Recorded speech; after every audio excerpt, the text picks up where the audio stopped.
siendo vigiladas también por las autoridades de control.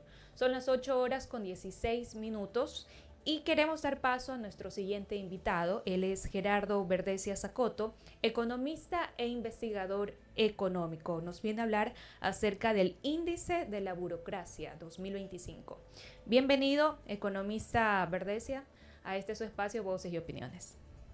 Buenos días, muchas gracias por la invitación y un saludo a toda la audiencia. Muchas gracias.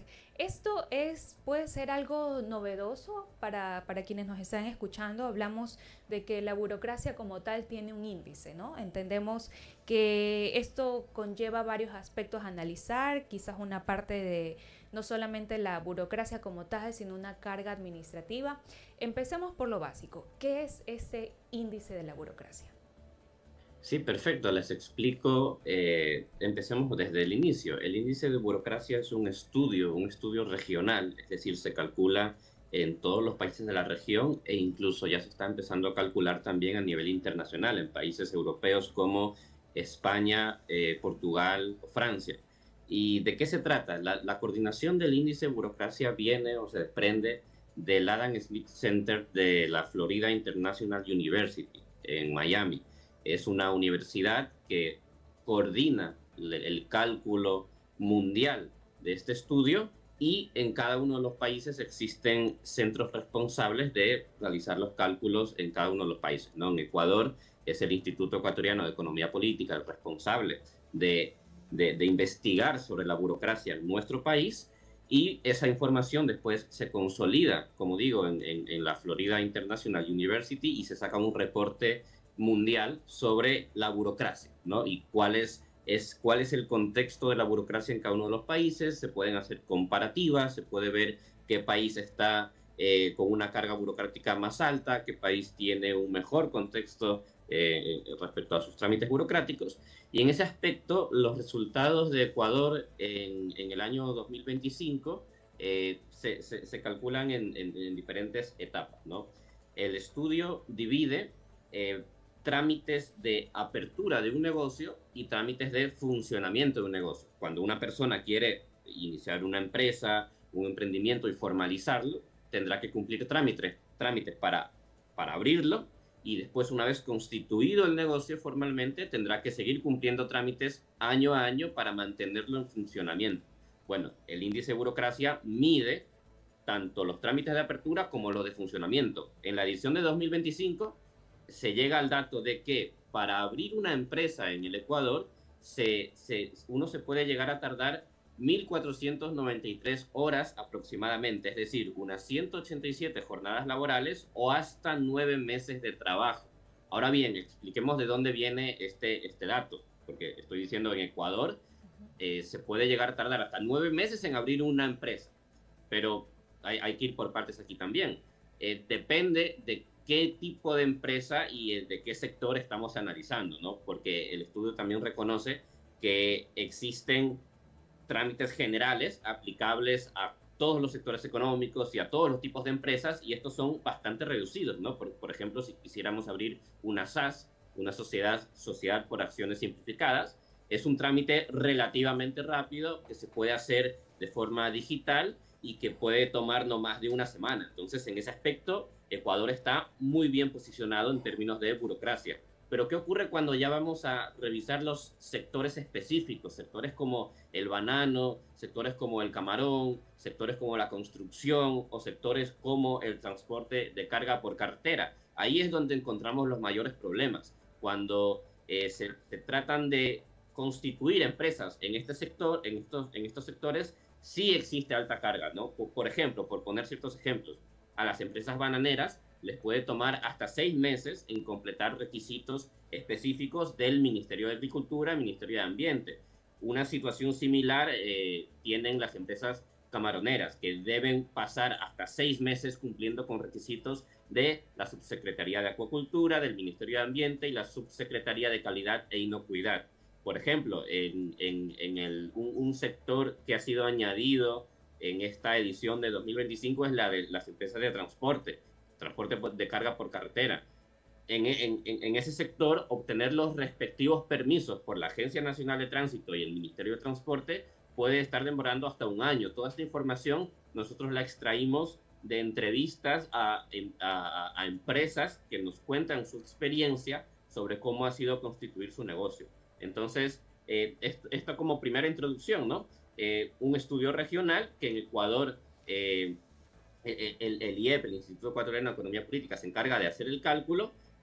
Podemos hablar un poco más de la metodología, pero como digo, en términos generales nos enfocamos en ver cuánta carga burocrática hay a la hora de abrir una empresa y luego en ponerla en funcionamiento. Y gran parte de la información que nosotros obtenemos y manejamos es a través de entrevistas directas con las empresas, con los empresarios, que son en última instancia los que mayor cantidad de información sobre estos trámites tienen. Se ha escuchado siempre decir de los emprendedores y también de los grandes empresarios de que en Ecuador existe mucha tramitología, ¿no? Es un término que suelen acudir cuando se refieren a toda la carga de trámites que hay que realizar, y ahora con los datos que usted nos trae, economista, podemos ya cuantificarlo y ver lo que en realidad no es algo menospreciable si se analiza en el caso de 9 meses, siendo digamos que la data en promedio, la máxima, es algo con lo que se podría trabajar o empezar a trabajar respecto a los procesos, ¿no? A un cambio que exista para reducirlos. Desde la parte académica, ¿qué propuestas se podrían hacer a las instituciones de control y que se encargan, entiendo, puede ser SRI, Superintendencia de Compañías, todas las que están a cargo de la conformación de las entidades, para que pueda ser un proceso más simplificado?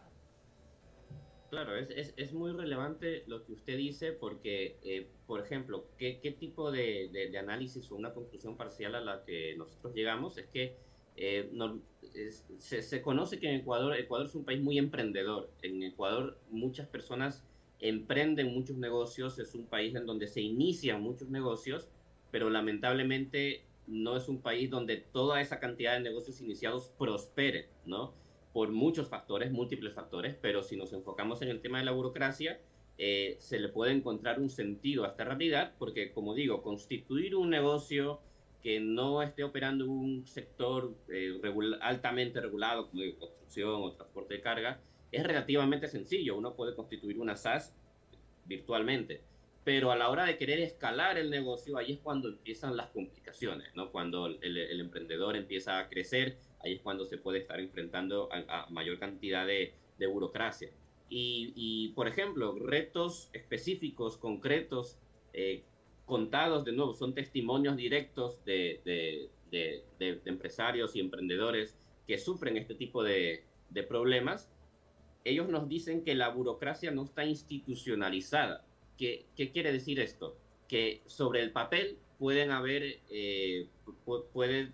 un proceso burocrático establecido en el papel, pero luego dependerá de a qué funcionario les atienda para ver ya en la realidad qué tipo de trámite se hace y cómo se hace y cuánto dura y cuánto cuesta, ¿no? Es decir, la norma no está institucionalizada, está muy dejada al arbitrio del funcionario de turno, y hay veces que incluso los propios funcionarios no conocen digamos que con certeza plena cuáles son los trámites concretos a hacer. Luego también nos cuentan sobre duplicidad en los trámites. Como hay varias agencias, entes reguladores para una misma actividad, entonces los empresarios, los emprendedores se pueden estar chocando con la realidad de que tienen que cumplir un trámite con un ente y luego tienen que hacer algo muy similar con el otro, y no existe un buen cruce de información. Esa es otra de las propuestas de mejora que nosotros impulsamos, un correcto cruce de información, una base de datos centralizada, eficiente, en la que todas las instituciones de control puedan acceder de forma sencilla para poder cruzar información, y que no sean los ciudadanos los que tengan que estar con esa información de un lado al otro para cumplir trámites que aparentemente son diferentes, pero que luego en esencia, pues a lo mejor sí eran prescindibles. Y luego, como tercer punto problemático que hemos encontrado, es que incluso existen hasta contradicciones en los trámites o directamente imposibilidades. ¿A qué me refiero? Por ejemplo, un ejemplo concreto en el sector de transporte de carga por carretera, nos encontramos varias veces, no era una experiencia anecdótica, de que se les pedía aprobar un permiso de operación para que la empresa de transporte pueda operar, necesita un permiso de operación. Y muchas veces les pedían ese permiso de operación antes de constituir la compañía. Es decir, uno de los requisitos para obtener el permiso de operación era tener constituida la compañía. Y esto no les hacía sentido a las personas consultadas y representaban más costos y más dificultades, ¿no? Porque es como que no están en orden los trámites, son contradictorios y por lo tanto en términos de tiempo les lleva más. Así es como el sector de transporte de carga fue el que mayor carga burocrática obtuvo en esta edición de 2025. Hasta un año, incluso llegamos a encontrar casos de año y medio, casi dos, de personas que trataban de constituir una empresa y tenerla perfectamente lista y en regla para operar sin ningún tipo de problema, y era bastante demorado. Qué interesante esta data que nos comparte Economista, porque sabemos pues que hay incluso sectores específicos como el de transporte que incluso podrían llegar a tener trámites mucho más demorados. Y en cuanto a nivel de la región, ¿cómo están los otros países? ¿Nosotros en qué posición estamos? Quizás hay algunos que les va mejor y podamos replicar algo de lo que ellos están haciendo.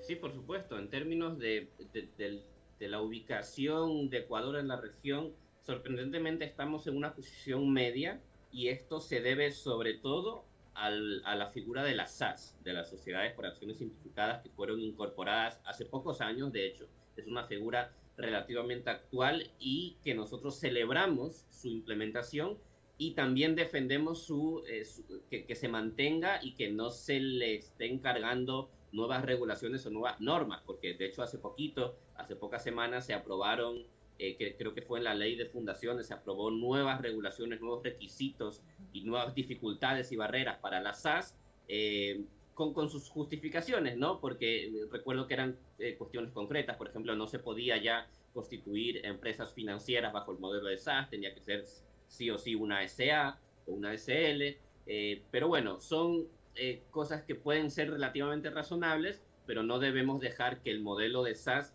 se pierda su esencia por completo, que es flexibilizar de forma muy profunda el emprendimiento, ¿no? El emprendimiento formal, formalizar el emprendimiento en el país. En términos de compararnos con otros países, como le menciono, nos encontramos en una posición intermedia, sobre todo gracias a la SAS, pero hay países que podemos tener como norte o como modelo, como lo son Chile, Uruguay, que son países en donde hacer empresa es mucho más sencillo, no solamente a nivel burocrático, sino también a nivel de institucionalidad, es decir, de certidumbre, certezas que se les pueden dar a los negocios en ese país. Y bueno, ahí ya podemos hablar de un sinnúmero de otras cuestiones como la rigidez o flexibilidad de la legislación laboral, de la legislación tributaria, es decir, qué tan claro es el sistema tributario de cada país. En eso sí tenemos, digamos que no estamos muy bien posicionados. Pagar impuestos en Ecuador, o sea, no me refiero al costo del impuesto, sino al costo de los trámites para pagar el impuesto y poder tener claro cómo funciona todo el árbol tributario ecuatoriano, también es costoso y también representa costos. Deberíamos trasladarnos hacia un esquema mucho más claro.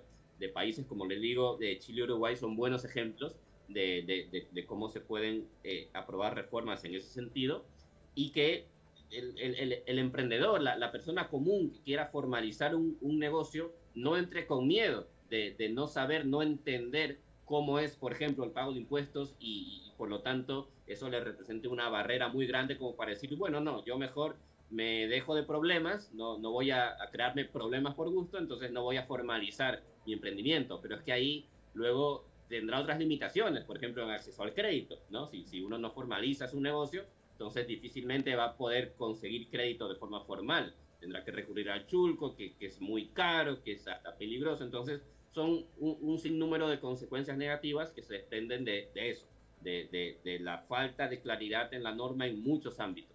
Y en el tributario, como digo, todavía también tenemos mucho que mejorar. No solo bajar la carga tributaria, sino hacerla más clara, más entendible. Muchas gracias. Queremos agradecerle al economista e investigador económico Gerardo Verdesia por traernos a la mesa este análisis del índice de la burocracia 2025, muy importante a tenerlo en cuenta para tomar cartas en el asunto y también hacer transformaciones profundas. Muchas gracias por la invitación.